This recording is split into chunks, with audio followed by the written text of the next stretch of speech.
A poor girl falls in love with a billionaire's son, but she didn't know who he was, and the moment their worlds collide, everything she believes about love, truth, and survival is quietly put at risk. She counts coins before boarding the bus, works until her hands ache, and dreams only of peace, not rescue. He wears worn clothes, orders the cheapest coffee, speaks softly, and hides behind an ordinary name, but his posture, his silence, and the way powerful people seem to watch him say he is anything but ordinary. To her, he is just a man who listens. To the world, he is a billionaire's son who vanished on purpose. As a poor girl falls deeper in love, invisible lines of wealth, power, and secrets tighten around her life. But what happens when love is real and identity is a lie? Who is he really? What is he running from? And what will it cost her when she finally discovers who he was all along?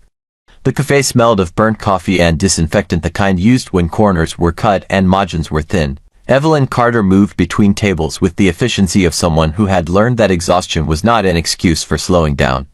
Her shoes were worn at the heel, her uniform faded no matter how often it was washed, and her smile, though genuine, had learned how to disappear the moment no one was looking. She was poor in the quiet way. No dramatic hunger. No begging. Just a life measured in hours worked and bills delayed.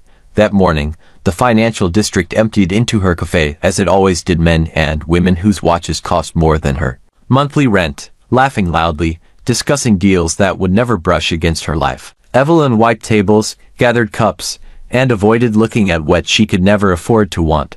Then she saw it. A gold cufflink lay beside a chipped mug at the corner table. Not flashy. Not decorative. Heavy. Intentional. Her breath slowed. People who ordered the cheapest coffee did not wear gold like that. She glanced at the door just as it closed behind the man who had been sitting there. He hadn't rushed, hadn't checked his phone, hadn't looked back. Faded jeans, a plain jacket. No visible wealth, but something about him had never blended into the background the way poor men were supposed to. Evelyn picked up the cufflink, feeling its weight press into her palm. A memory surfaced without permission. Her father, grease-stained hands wiping on a rag, saying quietly, "If someone hides who they are, watch their hands. Hands remember what the mouth lies about." Her father had been a mechanic who fixed other people's engines and never his own life. He died owing money to men who never attended his funeral. Evelyn learned early that wealth wasn't loud, it was protected. She slipped the cufflink into her apron pocket. When the bell rang again 20 minutes later, she felt it before she saw him. The man stood just inside the door, scanning the room not anxiously, but strategically. Like someone trained to assess exits, his shoulders were tense now, his calm carefully maintained. He approached the counter. "I think I left something," he said. His voice was even, but his eyes were alert. "What kind of something?" Evelyn asked. He paused. "Too brief for most people to notice." "Metal," he replied. "Small." She met his gaze and saw it clearly now, the discipline, the restraint, the faint scar on his knuckle that didn't belong to desk work or poverty. Not violence either. Training. She placed the cufflink on the counter but kept her fingers resting on it. "People don't forget things like this," she said softly. "Not when they matter." "They mattered to my father," he replied. That was not a line rehearsed for sympathy. It slipped out before caution caught it. She slid the cufflink toward him. "Evelyn," her manager called sharply from the back. The man picked it up, relief flickering across his face before disappearing again. "Thank you," he said. "I'm Liam." She nodded. "Next time, try the darker roast. It lasts longer." He hesitated at the door, then nodded once. "I will." As he left, a black sedan idled briefly across the street before pulling away. Evelyn didn't notice the car, but the story had already begun. The next time Evelyn saw Liam, it wasn't planned. That alone unsettled her. She was used to predictability: bus schedules, shift rotations, the exact moment her landlord's footsteps echoed down the hallway every month. But Liam appeared on a Tuesday afternoon, hours before his usual time, sitting at a different table, his posture still, his attention fixed on nothing and everything at once. She noticed immediately that he had changed his seat, back to the wall. Clear view of the entrance, a habit, not a choice. Evelyn brought his coffee without asking. "Dark roast, you remembered," he said, looking up. "I don't forget things that matter," she replied before she could stop herself. Something unreadable passed through his eyes, like a door quietly closing. They spoke in fragments that afternoon about nothing important and everything revealing. He said he'd grown up moving often. She said she'd grown up staying still while the world left without her. He listened in a way that made silence feel intentional, not awkward. When a man at the next table raised his voice, angry about a wrong order, Liam stood before Evelyn even realized she'd tensed. He didn't touch the man, didn't threaten him. He simply spoke low, controlled, absolute. That's enough. The man backed down instantly, muttering an apology that felt less about the coffee and more about the authority he'd sensed but couldn't explain. Evelyn stared at Liam afterward. You didn't have to do that, she said. I know, he replied. But I wanted to. That night, as Evelyn walked home, she remembered another man who stood between her and danger without thinking, her father, shielding her from debt collectors with nothing but his body and his voice. Men who had power without money were rare. Men who understood restraint were rarer. Across the city, Liam stood in a luxury apartment he never slept in, staring at his phone as it vibrated and answered on the marble counter. The name on the screen read A. Brooks. He turned the phone face down. A memory surfaced, his father's voice, sharp and polished, saying, "You don't disappear, Liam. People like us don't get lost. We choose where the world sees us." Liam had chosen invisibility. Days turned into weeks.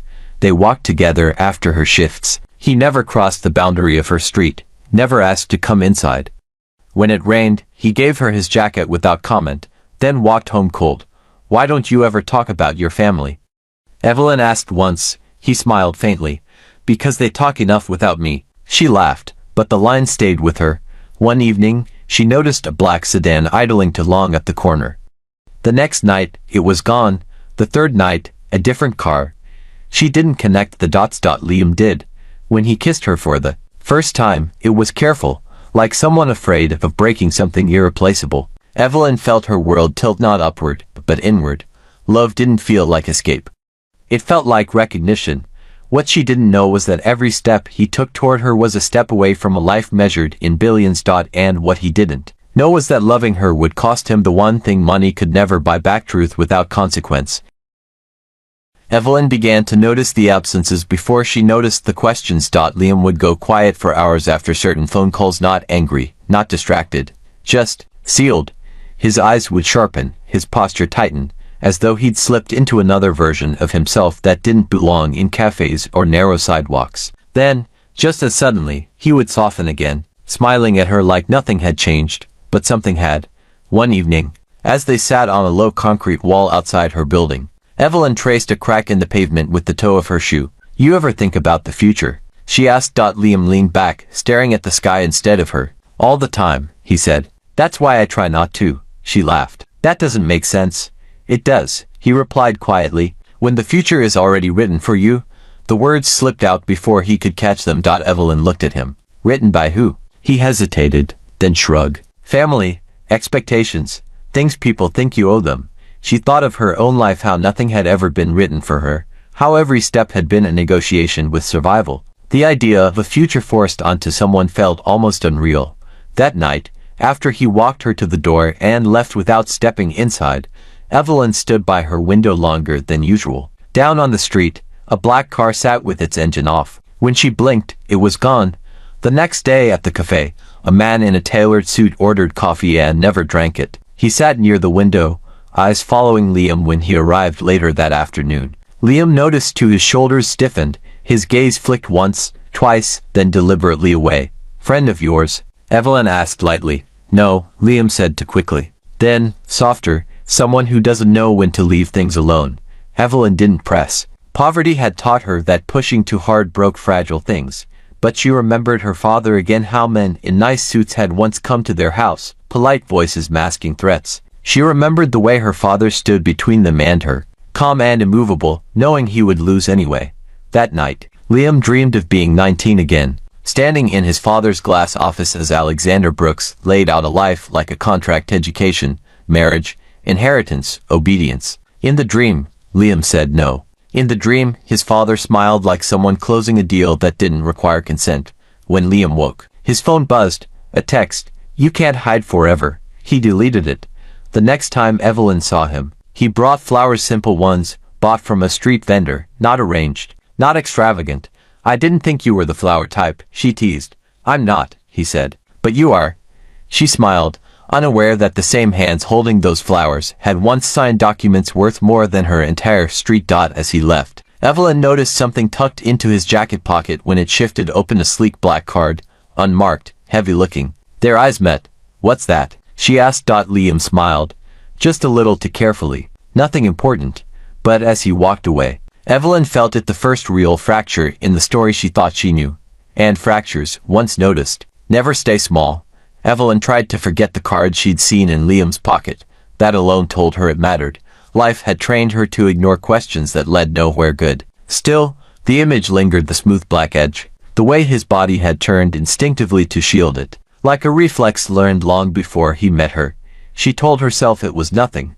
Then the cafe closed early. The manager's voice shook as she locked the door, muttering something about orders from above, though Evelyn knew there was no above when you worked where they did. Outside, people gathered in clusters, phones raised, whispers thick with excitement.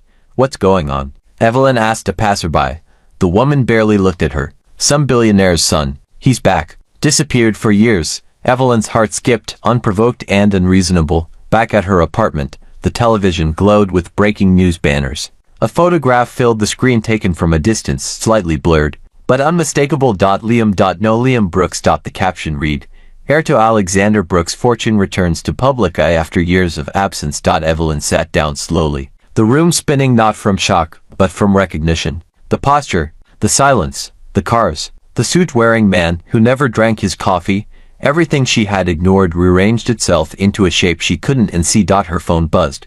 Liam's name. She let it ring. Across the city, Liam stood in a private elevator, the walls of polished steel reflecting a version of himself he despised. The building rose like a monument to power, his father's kingdom. Security nodded as he passed, eyes sharp, respectful, obedient. Alexander Brooks waited in his office, composed as ever. I warned you, he said without turning. The world notices when you stop pretending to belong to it.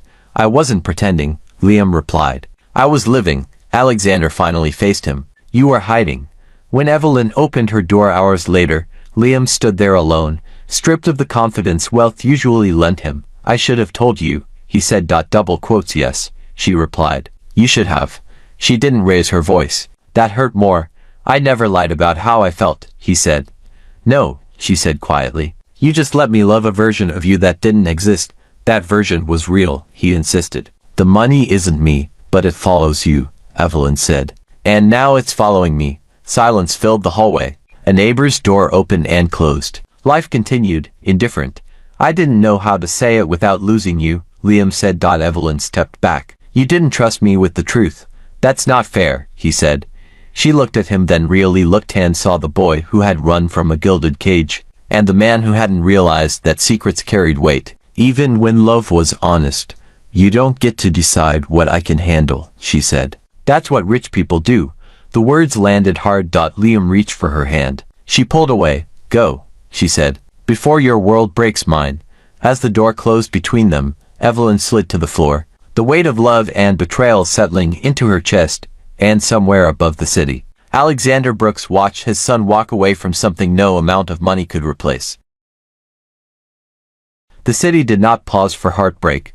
The morning after Evelyn closed the door on Liam, she woke to the sound of her phone vibrating itself into silence. Missed calls, voicemails she didn't listen to, messages from numbers she didn't recognize. Outside, the street looked the same, but something in her life had shifted its weight. At the cafe, her manager avoided her eyes. Evelyn, he said, rubbing his hands together, we're restructuring. She knew the word. It meant someone more powerful had made a decision without learning her name. Is this about yesterday? She asked. He swallowed. They didn't say by noon. Her apron was folded on the counter, her final paycheck short by 2 days' wages. As she stepped outside, she noticed the black sedan again, parked legally, innocently, impossibly patient. That night, her landlord knocked early. I need the rent by Friday, he said, not unkindly. New management, new rules. Evelyn closed the door slowly, leaning her forehead against the wood. She thought of her mother at the kitchen table years ago, counting bills with hands that shook only when she thought Evelyn wasn't watching. She thought of how poverty never announced itself loudly, it just narrowed the exits. Across town, Liam sat alone in his father's office for the first time since childhood. The glass walls looked out over a city that bowed to Alexander Brooks without knowing it. You see, Alexander said calmly, your choices ripple. You fired her, Liam said. I removed a variable, his father corrected. This is how the world works. Liam laughed once, sharp and humorless. This is why I left. Alexander studied his son. You came back, for her, Liam replied. Not for this. Alexander leaned back. Then choose. The word echoed. When Liam left the building, he didn't take the car waiting for him. He walked instead, past doormen who no longer knew whether to open doors for him. By nightfall, his accounts were frozen. Not all, but enough. Pressure, applied gently. Evelyn sat on her bed, eviction notice folded beside her, when a knock came. She didn't open it at first. It's me, Liam said through the door. I'm not here to explain. I just needed you to know. She opened it an inch. My father is doing this, he said. And I can stop it. She looked up at him. By going back to who you were. Yes. She shook her head. Then don't. Evelyn, if you fix my life with his money, she said, voice steady, you'll prove him right. Silence stretched between them. I don't know how to fight him without losing you, Liam said. She met his eyes. Then fight him without trying to save me. The words hurt both of them. As he walked away.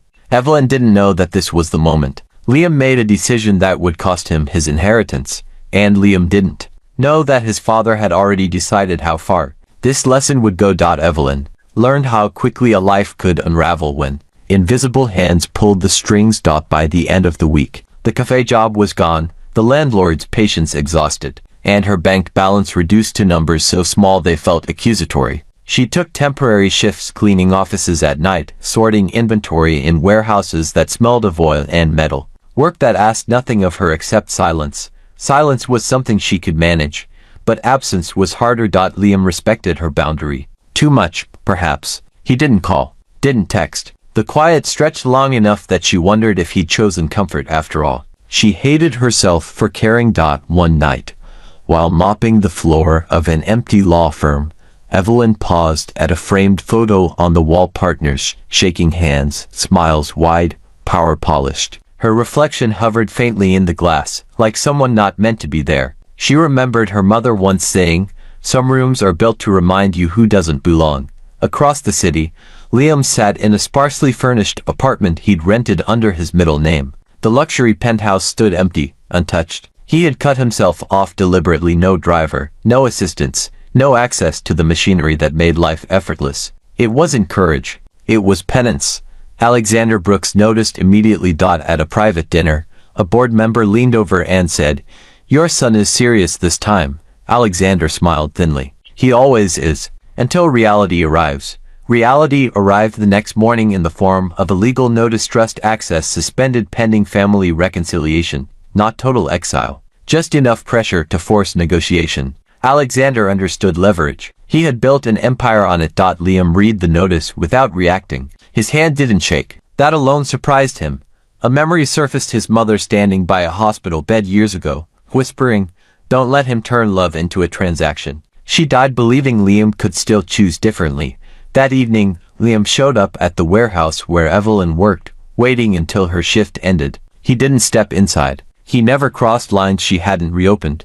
You shouldn't be here, she said, exhaustion dulling her edge. I know, he replied. I won't stay. She hesitated. Then why come? Because my father thinks pressure will break you, he said. And I needed you to know I'm not letting that happen. Her jaw tightened. By sacrificing what? Everything he gave me. The words landed heavy. You don't owe me that, she said. I know, Liam replied. That's why it matters. A car slowed nearby, headlights lingering before moving on. Evelyn noticed this time. Is this going to stop? She asked quietly. It will, he said. But not because he wins. She searched his face for deception and found none, only resolve sharpened by loss. When Liam walked away, Evelyn felt something unfamiliar settle in her chest. Not relief. Not fear. Hope. Cautious and unwelcome. And somewhere, in a penthouse overlooking the city, Alexander Brooks studied surveillance reports and smiled, not with triumph, but with curiosity, because his son had finally done something unpredictable.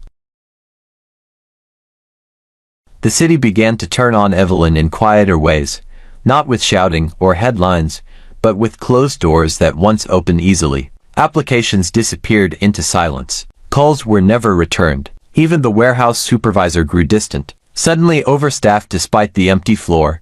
Evelyn understood then. This wasn't coincidence. It was containment.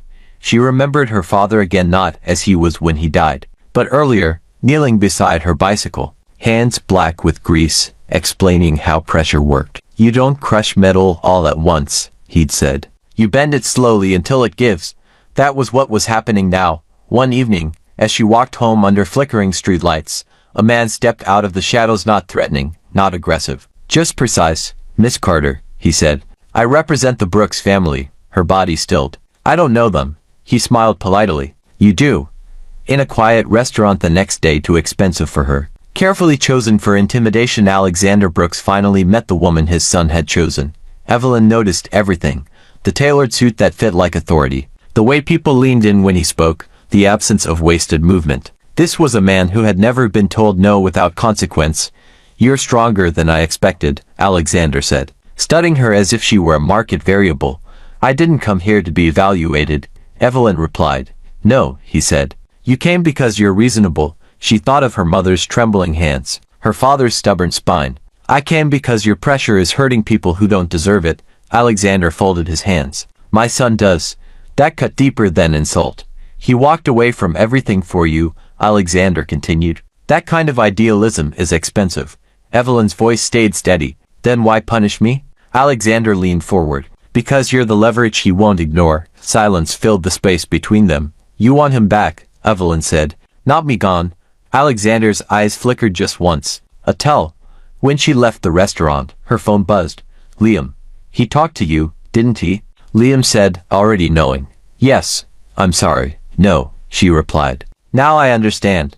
That night, Liam stood in the abandoned mechanic shop where his father had once worked as a boy, a place Alexander never spoke of anymore. Dust hung in the air, memories heavier than machines. Liam made his decision there. The next morning, headlines broke quietly in financial circles. Liam Brooks divests remaining holdings. Establishes independent trust. Alexander read the notice alone, for the first time in decades. He didn't smile. Evelyn didn't know yet what Liam had done, but she felt it when the pressure eased, just slightly, like fingers loosening their grip. And Alexander Brooks, watching his empire resist him for the first time, realized this was no longer a lesson. It was a reckoning. Evelyn felt the change before she understood it. The phone calls stopped disappearing. A small bookstore called her back about a part-time job she barely remembered applying for. The warehouse supervisor asked if she could pick up extra shifts again, apologetic, almost embarrassed. The pressure that had once tightened around her life loosened, not completely, but enough to breathe. She knew why. Liam had chosen something irreversible. They met days later in a park neither of them had ever noticed before. Small, quiet, surrounded by ordinary people living ordinary lives. No cameras, no black cars, no handlers pretending to read newspapers. "You didn't have to do that," Evelyn said, sitting beside him on a bench worn smooth by time. "I did," Liam replied. "Because if I didn't, I would always be borrowing courage from you." He told her then carefully, without spectacle, what he had done. The trust, the divestment, the final severing of a future that had been decided for him long before he understood its cost. Evelyn listened without interrupting. When he finished, she said only, "Are you afraid?" "Yes," he answered immediately. "But not of being poor." That word hung between them, stripped of shame. Evelyn thought of her childhood home, the way joy had existed there without certainty. She thought of how wealth had chased her only to hurt her, while love had always asked for truth. "You know," she said, "I didn't fall in love with a secret. I fell in love with a man who showed up." Liam looked at her then, not hopeful, not demanding, just open. Across the city, Alexander Brooks stood alone in the mechanic shop he hadn't entered in 40 years. The smell of oil and rust pressed memories forward without permission. His own father's hands, cracked and bleeding, fixing engines late into the night. The promise he'd made to himself never to live like that again. He saw now what that promise had cost him. Alexander picked up an old wrench, heavier than it looked. He set it down gently. Some empires fell with noise, others with silence. That evening, Evelyn invited Liam into her apartment for the first time. It was small, imperfect, honest. He didn't comment on the peeling paint or the mismatched furniture. He noticed the framed photograph of her parents instead. "They look happy," he said. "They were," Evelyn replied. "Even when they shouldn't have been." They stood close without touching. "This doesn't erase what you hid," she said. Or what it cost. I know, Liam replied. I'm not asking for erasure. She reached for his hand, then not as forgiveness, but as choice. Outside, the city moved on, unaware that a billionaire's son had just chosen a life without armor, and a poor girl had chosen love with eyes open. Neither of them knew what tomorrow would demand. But for the first time, the future felt unwritten, and that, for both of them, was everything. The invitation arrived without warning. Heavy paper. No return address. Just an embossed name that carried weight even when whispered, Alexander Brooks. Evelyn stared at it for a long time before opening it. She already knew what it meant. Power rarely asked twice. Liam stood across the room, watching her face change as she read. You don't have to go, he said. I do, Evelyn replied. Because this ends only one way when it's faced.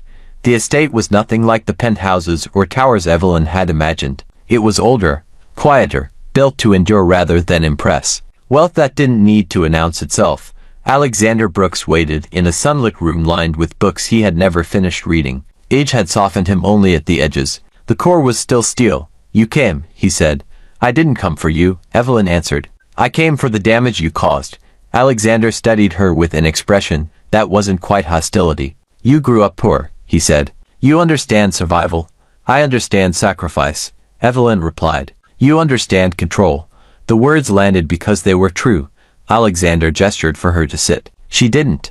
My son walked away from a future I built from nothing, he said. Do you know what that costs? Yes, Evelyn said, because I watched my parents pay it every day. For the first time. Alexander didn't interrupt. She told him about her father, the way he worked himself into the ground so Evelyn would never feel small, the way debt collectors looked through him as if he were already gone. She spoke of her mother's quiet dignity, of love that existed without leverage. Alexander listened, jaw tight. My father was a mechanic, he said finally. He died poor. Evelyn nodded. And you decided love was a weakness. Silence followed. Outside, Liam waited, knowing this moment was never his to control. He remembered being a boy, watching his father choose deals over dinners, power over presence. He remembered thinking wealth was armor. Now he understood it was a wall. Inside, Alexander stood and walked to the window. I tried to teach him strength, he said, but I taught him fear instead. Evelyn softened, not in victory, but in understanding. You don't lose him by letting go, she said. You lose him by holding tighter. Alexander turned. His eyes were tired. You love him, he said. Yes, she answered, but not at the cost of myself. That was the line he couldn't break. When Evelyn left, the gates opened without ceremony. No victory music, no applause, just consequence. Alexander Brooks remained standing long after she was gone, realizing that the greatest power he'd ever wielded had finally failed him. And for the first time in his life, he wasn't sure whether that frightened him or freed him. The cafe reopened on a quiet morning. Not the same cafe Evelyn had once scrubbed floors in, and not a dream reborn through sudden wealth, but a small corner space with chipped tiles, second-hand chairs, and a sign she painted herself. Her name was on the permit. Her hands held the keys. Liam stood outside that morning, sleeves rolled up, fixing a door hinge that refused to align. He wasn't especially good at it, but he was patient. That mattered more. You know, Evelyn said, handing him a cup of coffee, my father used to say if a door sticks, it's because the frame was built crooked. Liam smiled. Feels familiar. They shared a look that carried everything they no longer had to explain. Inside, the cafe filled slowly, students, night shift workers, people who counted money the way Evelyn once had. No suits, no watchers, no invisible hands tightening around throats. Across the city, Alexander Brooks sat alone at a long table meant for 10. The empire still stood, the market still moved, but something essential had shifted. He reached for his phone, paused, then typed a message he had never sent before.